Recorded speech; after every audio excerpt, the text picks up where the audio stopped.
You are on Be On It. This is Debbie. This is Jessica. What's going on in the Beehive today, Debbie? Well, we are continuing our topic of friendship, and on this episode, part 2, we're going to talk about how to make friends because we understand how important friendship is in our lives. So true. As an adult, I feel like it's so much harder to make friends versus like when you're a kid, you have school, you might have like a sport that you can relate to, somebody in the same sport as you or in the same class as you. But as an adult, what do you say is the key to finding and making a good friend? First of all, I want to say this. Friendships are important. Because we don't want to go living in this world alone without connections with other people. We need to take advantage of the opportunities that come our way. Let's engage in some conversation. Why not?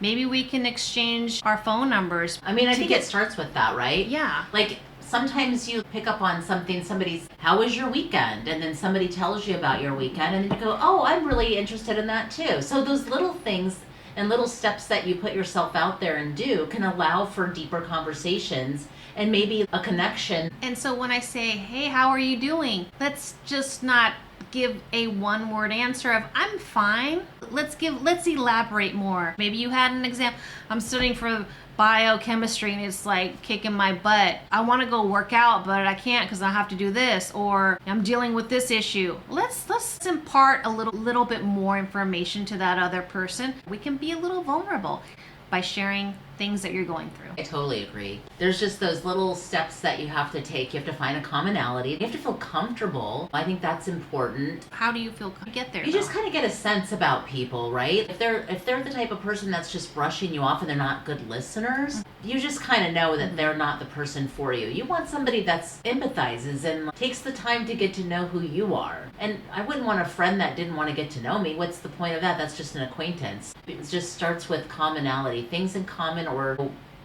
things that you might have the same interest in.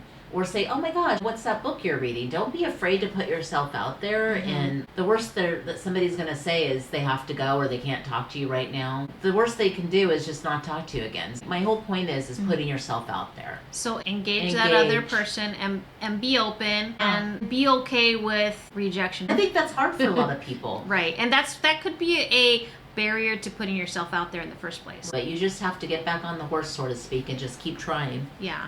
But I feel like if somebody's acknowledging you and saying hi, I think that shows that they're interested in learning more about you. Yeah. Take advantage of that opportunity. Don't just like give them a one-word answer and have a little convo. You just never know what you're going to learn about somebody. I think that people of all ages have lots of wisdom to teach us. We all are always learning from one another. What other kinds of things do you think people can do to put themselves out there?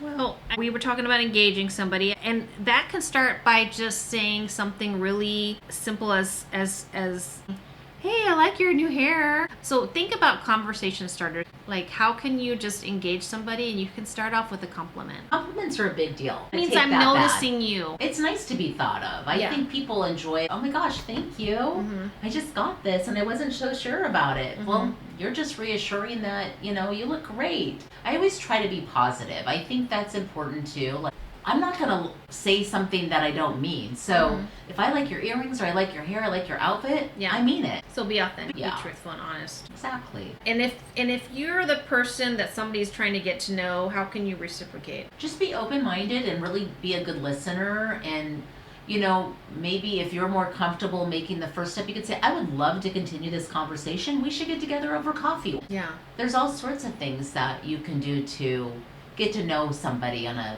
better level. So give an invitation. Be open to inviting people to share space with you. And I'm more of a one-on-one person. If I have a large group of people going to lunch, I don't get to know somebody really well. Yeah, I think it's a different situation when you have a group of friends and you get together and go to activity versus when you're getting to know somebody. One-on-one is a lot better. Eventually, if you've become good friends, you can invite other people, but when you're just getting to know somebody, one-on-one is just more intimate and more personal, and I think that's better. Can you cultivate a friendship without a common interest or activity? I don't know. I think you have to have at least something in common, because otherwise how do you relate? If you have nothing in common, what are you going to talk about? Yeah, You can talk about yourself all the time, but you then that just can. sounds self-absorbed. So You I don't don't know. want to do that. You don't want to just be talking about your life and not engaging the other person. So I think that if you can find a common interest, then try to stick to that and use that as the base of your Yeah. of your. You're just looking for connection with somebody. It's exciting when you find somebody that you've really connected with, and then you just have to work at it. You might engage somebody and invite somebody to coffee, and then you might realize maybe this isn't the person for me. Maybe I'm not gonna like pursue this any further. You might know that really quickly, which is fine. That's okay. You tried. Yeah, you can move on to somebody Exactly. else. So don't get discouraged by that. I say 'cause practice. there you go. If anything, you're practicing your social skills. For me, I feel like I am introverted, but when I want to turn the social switch on, I can flip that switch because I can carry a conversation. Because I'm interested in people. I'm interested in your story because I feel like I can learn from each and every person that I talk to.